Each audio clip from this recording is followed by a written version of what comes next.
Halo sobat semuanya, berjumpa lagi dengan channel Ilmuwan Top. Perang Dunia II meninggalkan jejak yang tak terhapuskan dalam sejarah, termasuk penemuan-penemuan mengejutkan dari Nazi Jerman yang mengungkap sisi tergelap ambisi mereka. Di balik reruntuhan bunker, tambang bawah tanah, dan fasilitas militer rahasia, tersembunyi cerita-cerita mengerikan yang memadukan teknologi canggih dengan kekejaman tak terperi. Komplek RIS di Pegunungan Owl menjadi saksi bisu kerja paksa ribuan tahanan hingga ajal menjemput mereka. Sementara legenda kereta emas yang diduga membawa harta karun Nazi masih membayangi misteri sejarah. Di sisi lain, Wolf-Lair di Polandia menyimpan sejarah upaya pembunuhan Hitler dan penemuan kerangka manusia yang memicu spekulasi ritual gelap. Bahkan tambang garam Altausi di Austria menjadi tempat penyembunyian ribuan karya seni bernilai tinggi yang hampir dihancurkan oleh pemerintah Nazi. Temuan-temuan ini bukan hanya sekedar tempat, tetapi juga simbol ambisi destruktif dan rahasia kelam rezim tersebut. Dalam video kali ini kita akan membahas untuk kalian 20 temuan paling mengerikan dari Nazi Jerman selama Perang Dunia II. Dari teknologi rahasia seperti Die Glocke hingga misteri ruang amber yang hilang tanpa jejak. Tapi sebelum masuk ke inti video, seperti biasa kita ingetin kalian jangan lupa like dan subscribe supaya channel sederhana ini tetap bisa memberikan manfaat kepada semua orang. Horton Ho 229, pesawat siluman Nazi. Horton Ho 229 juga dikenal sebagai Gotago 229 adalah salah satu proyek paling ambisius dari Nazi Jerman di penghujung Perang Dunia II. Pesawat ini dirancang oleh dua bersaudara jenius, Reimar dan Walter Horton, yang menggabungkan keahlian aerodinamika dari teknologi jet untuk menciptakan pesawat berbentuk sayap terbang tanpa ekor. Desain radikal ini bertujuan memenuhi permintaan Hermann Göring, kepala Luftwaffe, untuk pesawat pembom ringan yang mampu membawa muatan 1000 kg sejauh 1000 km dengan kecepatan 1000 km per jam. Untuk mencapai tujuan ini, Horton bersaudara mengadopsi konfigurasi sayap terbang yang memberikan efisiensi aerodinamis tinggi dan mengurangi hambatan udara. Pesawat ini juga dilengkapi mesin turbojet Junkers Jumo 004 yang memungkinkan kecepatan hingga 960 km per jam dan ketinggian operasional hingga 15 km di atas permukaan laut. Keunggulan utama Ho 229 terletak pada desainnya yang futuristik dan material inovatif yang digunakan. Pesawat ini menggunakan komposit kayu dan perekat ringan yang tidak hanya mengurangi berat, tetapi juga memiliki potensi menyerap gelombang radar, menjadikannya sulit terdeteksi oleh teknologi radar musuh pada masa itu. Penggunaan material ini bersama dengan bentuk aerodinamisnya yang mulus tanpa ekor memberikan indikasi awal tentang konsep pesawat siluman modern. Meskipun tidak ada dokumentasi resmi yang mendukung klaim bahwa Ho 229 dirancang sebagai pesawat siluman, eksperimen ini menunjukkan visi jauh ke depan dari Horton bersaudara dalam dunia penerbangan. Sayangnya, pengembangan pesawat ini terhenti akibat kekalahan Nazi pada tahun 1945 dengan prototipe terakhirnya berhasil disita oleh pasukan Amerika Serikat dan kini dipamerkan di Smithsonian National Air and Space Museum. Die Glocke, teknologi rahasia Nazi dengan efek radiasi mematikan. Die Glocke atau The Bell merupakan salah satu proyek teknologi rahasia Nazi yang hingga kini tetap menjadi rahasia besar. Hal ini pertama kali diungkapkan oleh Igor Witkowski, seorang jurnalis dan sejarawan militer asli Polandia yang menemukan dokumen terkait proyek ini dalam arsip yang telah dideklasifikasi. Die Glocke digambarkan sebagai perangkat berbentuk lonceng dengan tinggi sekitar 4 meter dan diameter 2 meter yang terbuat dari logam keras yang tidak diketahui jenisnya. Di dalamnya terdapat dua silinder yang berputar berlawanan arah, diisi dengan zat metalik berwarna lembayung yang disebut serum 525. Ketika diaktifkan, alat ini memancarkan radiasi kuat yang menyebabkan kematian para ilmuwan yang terlibat, serta menghancurkan tanaman dan hewan di sekitarnya. Proyek ini dilakukan di fasilitas bawah tanah Der Riese dekat pertambangan Wenceslaus, wilayah Silesia Bawah, dengan pengawasan ketat oleh Schutzstaffel atau SS, organisasi militer Nazi. Spekulasi mengenai tujuan Die Glocke sangat beragam, mulai dari eksperimen anti-gravitasi hingga mesin waktu. Beberapa teori menyebutkan bahwa alat ini mampu mendistorsi ruang dan waktu, membuka kemungkinan perjalanan antar dimensi atau manipulasi temporal. Selain itu, teknologi ini juga dikaitkan dengan penelitian energi bebas, sebuah konsep revolusioner yang dapat mengubah dunia jika berhasil diwujudkan. Wolf's Lair, bunker bawah tanah dan pusat komando militer.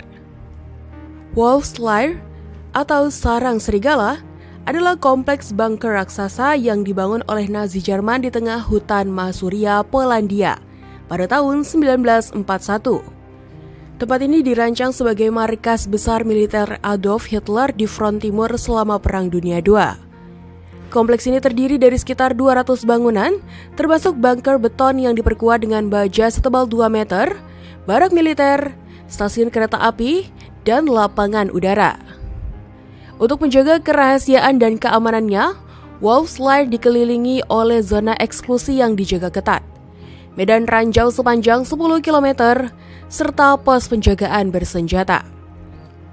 Hitler menghabiskan lebih dari 800 hari di dalam kompleks ini untuk merencanakan operasi militer besar seperti invasi Uni Soviet melalui Operasi Barbarossa dan keputusan mengerikan lainnya, termasuk pembentukan kamp konsentrasi untuk orang Yahudi. Pada Januari 1945, kompleks ini diledakkan oleh pasukan Nazi yang mundur untuk mencegahnya jatuh ke tangan Tentara Merah Soviet. Selain perannya sebagai pusat komando militer, Wolf's Lair juga menjadi saksi upaya pembunuhan terhadap Hitler pada 20 Juli 1944 oleh Klaus von Stauffenberg. Upaya ini menggunakan bom dalam tas kerja yang ditempatkan di ruang konferensi utama kompleks tersebut. Meskipun 4 perwira Nazi tewas dalam ledakan tersebut, Hitler hanya mengalami luka ringan. Penemuan baru-baru ini di lokasi ini semakin mengungkap sisi kelam sejarahnya. Tim arkeolog menemukan 5 kerangka manusia tanpa tangan dan kaki di bawah lantai Villa Hermann Göring, salah satu pemimpin Nazi. Kerangka tersebut termasuk seorang bayi dan diperkirakan berasal dari periode antara tahun 1918 hingga 1939. Kondisi tubuh yang buruk serta lokasi penguburan yang aneh menimbulkan spekulasi tentang ritual misterius atau tindakan kekejaman yang belum terungkap. Legenda kereta emas, misteri harta karun yang tak terpecahkan. Legenda tentang kereta emas Nazi telah menjadi salah satu misteri terbesar dari Perang Dunia II. Kisah ini bermula dari laporan bahwa pada tahun 1945 menjelang kekalahan Nazi Jerman, sebuah kereta lapis baja yang syarat dengan emas, batu mulia, karya seni, dan barang berharga lainnya dikabarkan disembunyikan di wilayah Polandia. Kereta tersebut diyakini menghilang di dekat kota Wałbrzych di kawasan pegunungan Sudetes Tengah. Menurut beberapa sumber, Nazi menggunakan kereta ini untuk mengangkut hasil jarahan dari wilayah yang mereka duduki. Ketika Tentara Merah Soviet mendekati Polandia, kereta ini diduga diarahkan ke terowongan rahasia atau tambang bawah tanah untuk mencegah harta tersebut jatuh ke tangan musuh. Namun, meskipun telah dilakukan berbagai pencarian intensif sejak akhir perang, tidak ada bukti fisik yang berhasil ditemukan. Keberadaan kereta ini semakin menarik perhatian publik ketika pada tahun 2015, 2 pemburu harta karun mengklaim telah menemukan lokasi kereta tersebut menggunakan radar penembus tanah di kota Wałbrzych, Provinsi Dolnośląski, Polandia. Klaim ini memicu penggalian besar-besaran yang melibatkan pemerintah Polandia dan militer setempat. Namun, hasil pencarian hanya mengungkap anomali geologi tanpa jejak kereta atau harta karun di dalamnya. Selain itu, teori konspirasi berkembang bahwa Nazi mungkin telah memasang jebakan seperti ranjau di sekitar lokasi penyimpanan harta untuk melindunginya. Meskipun banyak pihak yang skeptis terhadap keberadaan kereta ini, legenda tersebut tetap hidup dan terus memicu minat para pemburu harta karun hingga hari ini. Rocket V, simbol kemajuan dan kekejaman Nazi. Pusat penelitian dan pengembangan senjata di Peenemünde yang terletak di Pulau Usedom di Jerman menjadi salah satu lokasi paling signifikan dalam sejarah Perang Dunia II. Lokasi ini dipilih oleh Wernher von Braun pada tahun 1935 karena letaknya yang strategis dan terpencil, menawarkan area uji coba sepanjang 400 km di atas Laut Baltik. Pada tahun 1936, fasilitas ini mulai dibangun sebagai pusat penelitian militer terbesar dan paling modern pada masanya. Di tempat ini, para ilmuwan Jerman mengembangkan roket V1 dan V2 yang merupakan senjata balistik pertama di dunia dengan bahan bakar cair. Proyek ini didukung penuh oleh rezim Nazi dengan anggaran tak terbatas, mencerminkan ambisi Hitler untuk menciptakan senjata yang tak terhentikan. Peenemünde tidak hanya menjadi simbol kemajuan teknologi, tetapi juga sebagai alat propaganda yang menunjukkan kekuatan ilmiah Jerman dalam perang. Namun, kemajuan teknologi ini memiliki dampak yang mengerikan. Roket V2 yang pertama kali diuji coba pada tahun 1942 digunakan sebagai senjata pembalasan terhadap kota-kota seperti London dan Antwerp, yang menewaskan ribuan orang. Proyek ini melibatkan kerja paksa dari sekitar 12.000 tahanan perang dan pekerja paksa dari berbagai negara, termasuk Polandia dan Rusia. Kondisi kerja mereka sangat buruk, seringkali berujung pada kematian akibat kelelahan atau perlakuan tidak manusiawi. Selain itu, serangan udara sekutu terhadap Peenemünde pada Agustus 1943 dalam Operasi Hydra menghancurkan sebagian besar fasilitas tersebut dan menunda produksi roket selama beberapa bulan. Meskipun demikian, Nazi tetap melanjutkan pengembangan senjata ini di lokasi lain hingga akhir perang. Kompleks Ries, proyek ambisius yang tak terselesaikan. Kompleks Ries yang terletak di pegunungan Awel, Polandia adalah salah satu proyek konstruksi bawah tanah terbesar yang dilakukan oleh Nazi Jerman selama Perang Dunia II. Proyek ini berlangsung antara tahun 1943 hingga 1945 dan mencakup pembangunan 7 kompleks terowongan besar termasuk di bawah Kastil Kesias. Kompleks ini terdiri dari terowongan sepanjang lebih dari 9 km dengan beberapa ruang bawah tanah mencapai tinggi hingga 12 meter. Pekerjaan konstruksi dilakukan oleh ribuan tahanan kamp konsentrasi dan pekerja paksa dalam kondisi yang sangat brutal. Banyak dari mereka meninggal akibat kelaparan, penyakit, dan perlakuan kejam.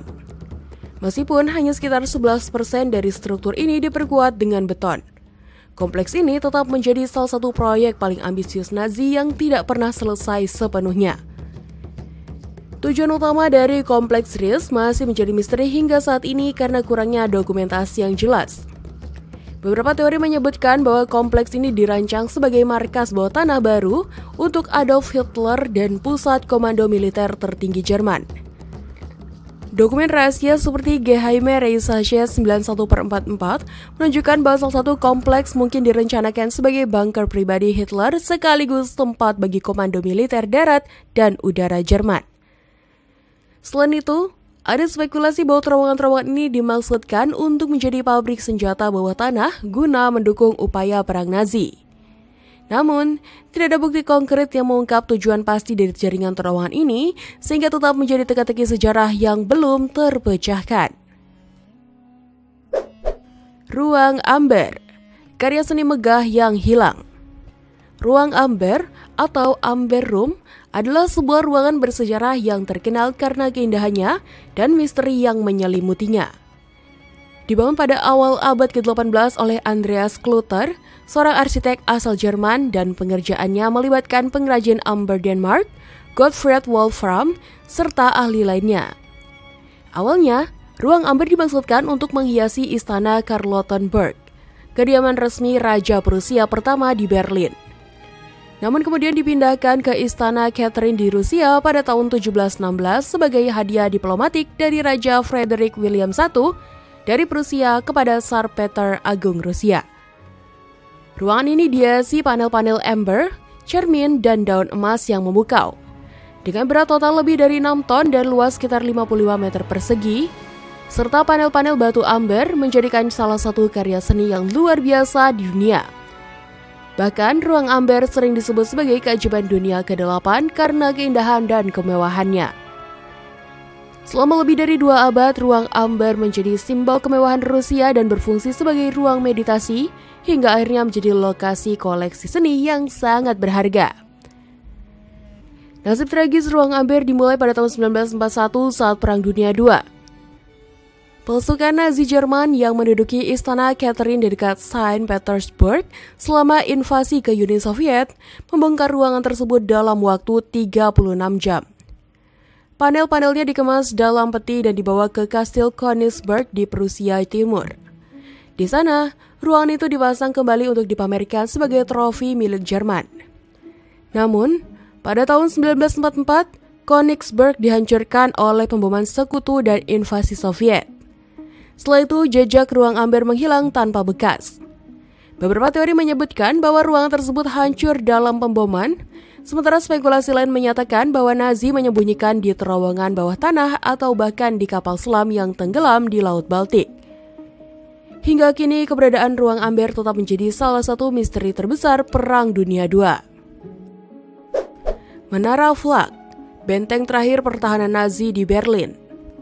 Menara Flak di Berlin, yang dikenal sebagai Flakturme, adalah salah satu simbol kekuatan pertahanan Nazi Jerman selama Perang Dunia II. Struktur ini dibangun atas perintah Adolf Hitler setelah pemboman besar-besaran oleh Angkatan Udara Inggris pada tahun 1940. Menara ini dirancang oleh arsitek Frederick Thams dan dibangun dalam waktu singkat dengan menggunakan tenaga kerja paksa dari berbagai negara Eropa. Menara Flak terdiri dari 2 jenis utama, G-Tower atau menara tempur yang dilengkapi dengan senjata anti pesawat besar, dan L-Tower atau menara komando yang berfungsi sebagai pusat koordinasi. Dengan dinding beton setebal hingga 3,5 meter, menara ini tidak hanya berfungsi sebagai benteng militer tetapi juga sebagai tempat perlindungan bagi warga sipil selama serangan udara. Setiap menara mampu menampung hingga 10.000 orang, lengkap dengan fasilitas seperti rumah sakit darurat. Kehebatan pertahanan menara Flak didukung oleh persenjataan canggih, termasuk meriam anti pesawat kaliber 128 mm yang mampu menembak target sejauh lebih dari 14 km. Selain itu, radar canggih yang terlindungi dalam kubah baja memungkinkan deteksi dini serangan udara musuh. Dalam pertempuran terakhir di Berlin pada tahun 1945, menara-menara ini menjadi benteng pertahanan terakhir Nazi melawan tentara merah Soviet. Bahkan, ketika pasukan Soviet mengepung Berlin, menara Flak tetap berdiri kokoh dan sulit dihancurkan meskipun diserang dengan artileri berat. Akhirnya, pasukan Soviet harus mengirim utusan khusus untuk merundingkan penyerahan menara ini karena upaya penghancuran langsung tidak berhasil. Setelah perang berakhir, beberapa menara Flak dihancurkan, tetapi banyak yang tetap berdiri karena kekokohannya. Beberapa di antaranya kini digunakan untuk berbagai tujuan seperti museum seni dan fasilitas penyimpanan. Tambang garam Altausi. Tambang garam Altausi di Austria menjadi salah satu lokasi paling signifikan dalam sejarah penjarahan seni oleh Nazi selama Perang Dunia II. Tambang ini digunakan oleh Adolf Hitler dan rezimnya untuk menyembunyikan ribuan karya seni bernilai tinggi yang dijarah dari berbagai negara Eropa. Di antara karya-karya tersebut adalah mahakarya seperti Gen Altarpiece karya Jan van Eyck dan lukisan-lukisan Johannes Vermeer. Hitler berencana untuk memamerkan hasil jarahan ini di sebuah museum besar yang disebut Museum di Linz, Austria, yang sayangnya tidak pernah terwujud akibat kekalahan Nazi. Tambang Altausi dipilih karena lokasinya yang terpencil dan kondisi stabilnya, seperti suhu dan kelembapan yang dianggap ideal untuk melindungi karya seni dari kerusakan dan serangan bom sekutu. Namun, ketika kekalahan Nazi semakin dekat, perintah penghancuran karya seni ini dikeluarkan oleh pihak Jerman, sebuah tindakan yang hampir menghancurkan warisan budaya dunia. Rencana penghancuran tersebut berhasil digagalkan berkat keberanian para penambang lokal yang menyabotase perintah Nazi. Mereka mengganti bahan peledak dengan alat palsu sehingga karya seni tetap utuh. Momen ini menjadi titik balik penting dalam upaya penyelamatan seni pada masa perang. Setelah sekutu berhasil mendesakkan pasukan Jerman, tim pasukan bernama Monumentsmen menemukan tambang Altausi sebagai salah satu lokasi penyimpanan terbesar hasil jarahan Nazi. Di dalam tambang, Mereka menemukan lebih dari 6.500 lukisan, 137 patung, ribuan dokumen arsip, serta berbagai artefak budaya lainnya. Penemuan ini tidak hanya menyelamatkan warisan seni Eropa, tetapi juga mengungkap skala luar biasa dari penjarahan sistematis yang dilakukan oleh Nazi. Reaktor nuklir di Haiger Lodge. Reaktor nuklir eksperimental di Haiger Lodge merupakan puncak dari proyek rahasia Jerman Nazi yang dirancang untuk menguasai teknologi fisi nuklir. Dibangun di dalam gua batu setinggi 8 meter dengan kedalaman 12 meter di bawah Kastil Haiger Lodge antara Februari hingga April 1945, fasilitas ini menggunakan 664 kubus uranium murni berbobot 2,5 kg, masing-masing yang digantung menggunakan kabel baja dalam pola matriks. Desain reaktor B8 ini memanfaatkan air beras sebagai moderator neutron dan lapisan pelindung grafit setebal 1,5 meter, menciptakan sistem subkritis yang dirancang untuk mempelajari reaksi berantai terkendali.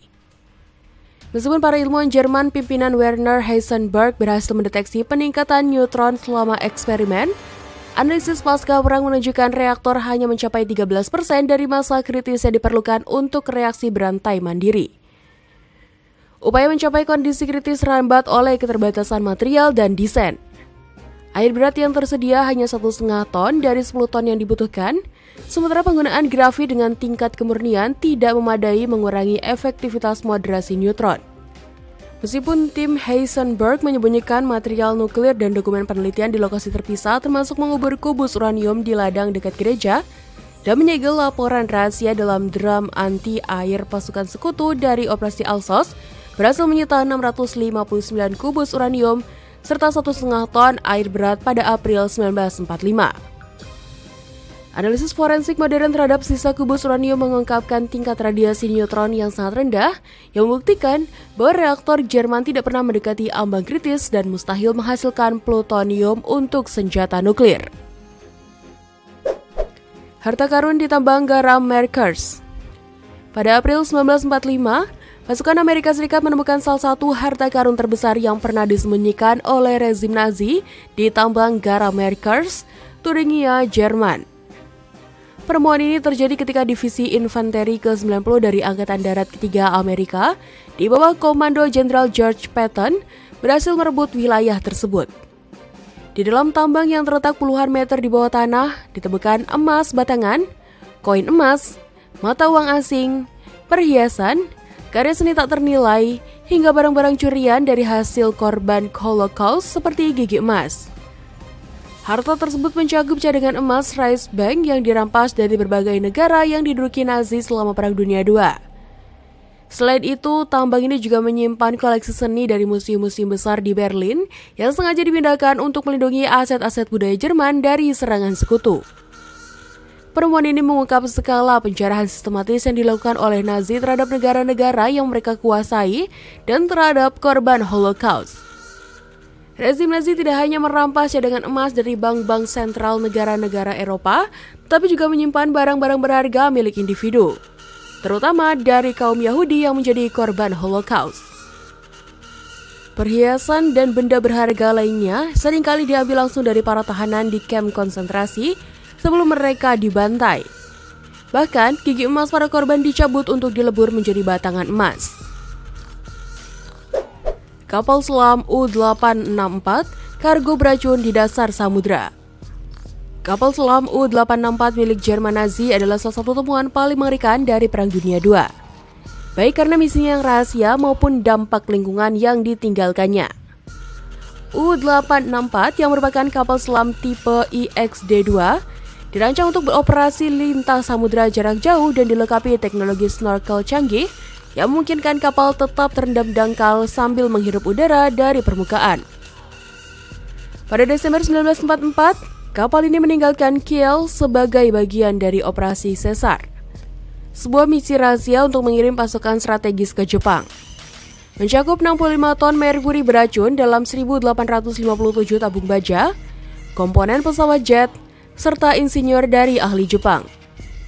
Namun, perjalanan U-864 terganggu oleh berbagai masalah teknis sehingga harus berhenti di Bergen, Norwegia untuk perbaikan. Kode komunikasi Jerman yang telah dibobol oleh sekutu membuat keberadaan kapal ini diketahui, sehingga Angkatan Laut Inggris mengirim HMS Venturer untuk mencegatnya. Setelah mendeteksi suara mesin diesel U-864 menggunakan hidrofon, Venturer akhirnya menembakkan torpedo yang menyebabkan kapal tersebut terbelah menjadi dua dan tenggelam di kedalaman lebih dari 1.500 meter bersama seluruh awaknya yang menjumlah 73 orang. Bangkai kapal ditemukan pada tahun 2003 di dekat Pulau Vedje, Norwegia, dengan kondisi kargo merkuri yang mulai bocor karena korosi kontainer baja. Merkuri yang bocor mencemari dasar laut dan perairan sekitar dengan estimasi kebocoran mencapai 4 kg per tahun. Mencakup area sekitar 30.000 meter persegi. Kebocoran merkuri ini dapat mengakibatkan keracunan pada organisme laut, termasuk ikan dan kepiting yang beresiko masuk ke rantai makanan manusia.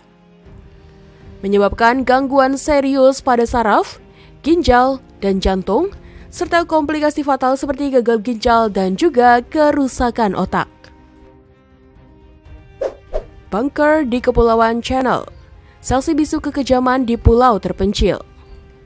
Pendudukan Nazi di Kepulauan Channel selama Perang Dunia II menciptakan jejak yang mengerikan dalam sejarah Inggris. Kepulauan ini yang terdiri dari Alderney, Jersey, dan Guernsey menjadi satu-satunya wilayah Inggris yang berhasil diduduki oleh Jerman Nazi dari tahun 1940 hingga 1945. Di Alderney, Nazi memanfaatkan benteng Romawi kuno yang dikenal sebagai Nunnery untuk membangun bunker dan sistem pertahanan yang kompleks. Struktur ini diperkuat dengan dinding beton setebal 3 meter, bunker anti-tank, terowongan bawah tanah, serta bariket beton. Penduduk lokal yang tersisa dipaksa bekerja keras membangun fasilitas militer tersebut. Selain itu, Nazi juga mendirikan 2 kamp konsentrasi di Alderney, termasuk Lagersfeld yang menjadi tempat penyiksaan dan kematian bagi ratusan tahanan Eropa Timur.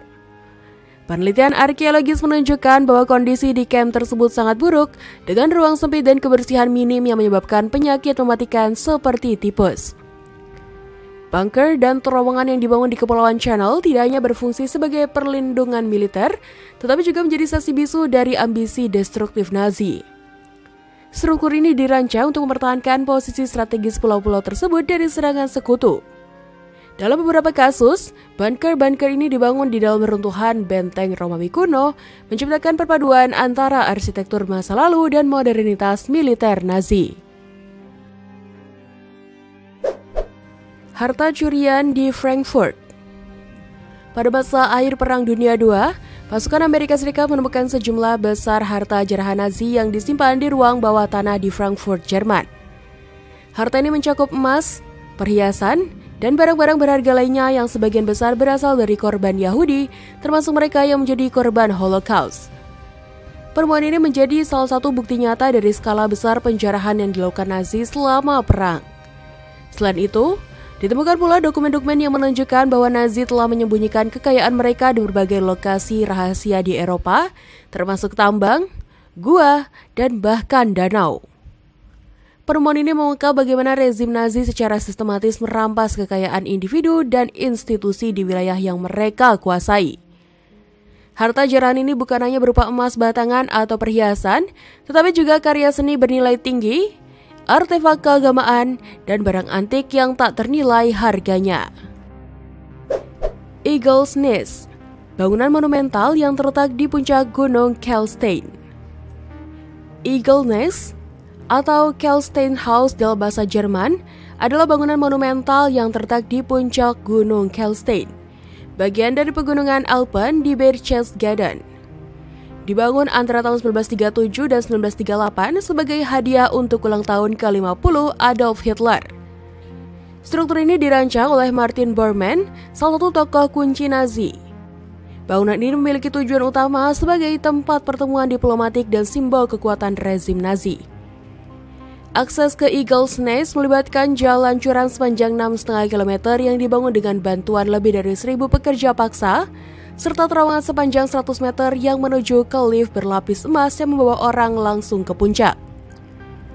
Arsitektur bangunan ini mencerminkan ambisi besar rezim Nazi dengan jendela panorama besar yang menawarkan pemandangan hingga 200 km di sekitarnya. Meskipun Hitler jarang mengunjungi tempat ini, Eagle's Nest tetap menjadi simbol propaganda yang kuat pada masa itu.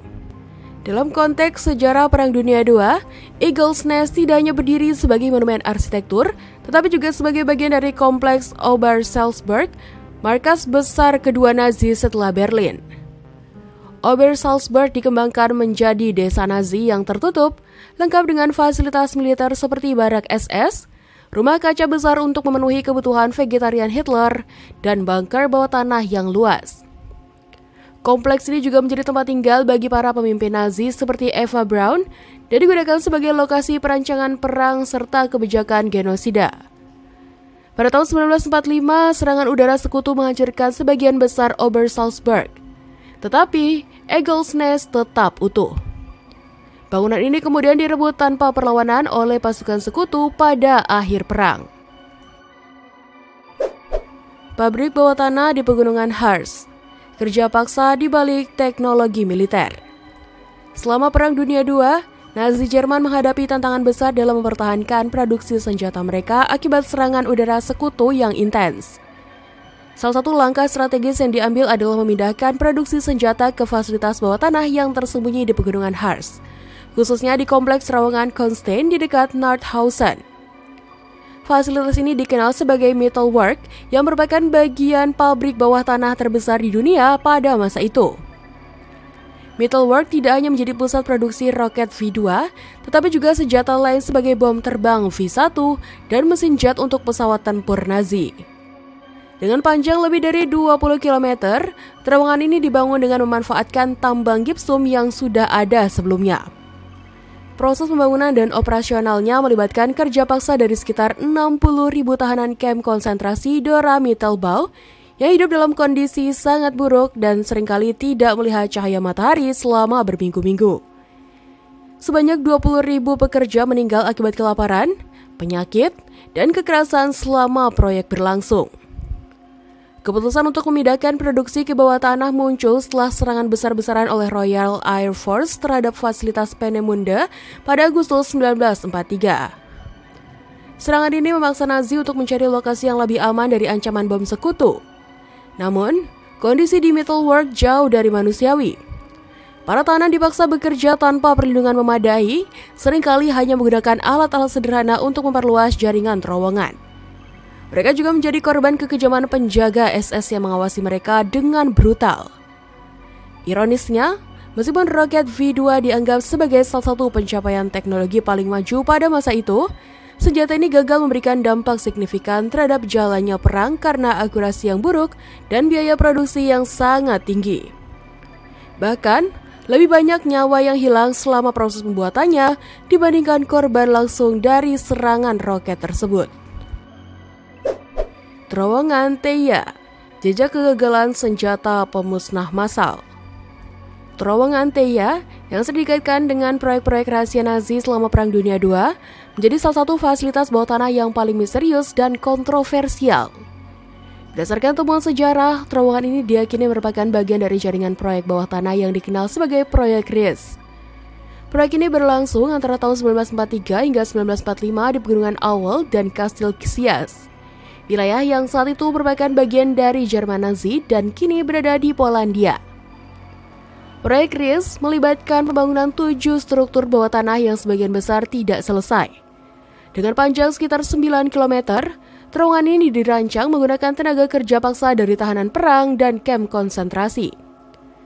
Ribuan tahanan tewas akibat kondisi kerja yang brutal, kelaparan, dan penyakit dalam proses rekonstruksi. Tujuan utama dari proyek Ries tetap menjadi misteri karena kurangnya dokumentasi yang tersisa setelah perang. Beberapa spekulasi menyebutkan bahwa fasilitas ini dirancang sebagai markas besar baru untuk Hitler atau sebagai pabrik senjata bawah tanah untuk memproduksi senjata canggih seperti roket V2. Namun, bukti lain menunjukkan bahwa terowongan ini kemungkinan digunakan untuk pengembangan senjata pemusnah massal termasuk senjata nuklir. Operasi Bernhard, pemalsuan uang yang mengguncang dunia.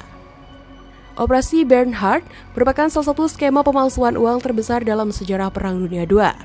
Dirancang untuk menghancurkan ekonomi Inggris melalui produksi massal uang kertas pound sterling palsu. Dimulai pada 1940 dengan Sandy Unterhandmann Andreas, unit khusus Nazi pimpinan Alfred Nojux berhasil mereplikasi kertas linan Britania Raya, memecahkan algoritma penomoran seri, dan menciptakan plat cetak yang nyaris identik dengan aslinya. Proses ini melibatkan analisis kimiawi air dan serat kain untuk meniru karakteristik optik uang asli, termasuk responnya di bawah sinar ultraviolet.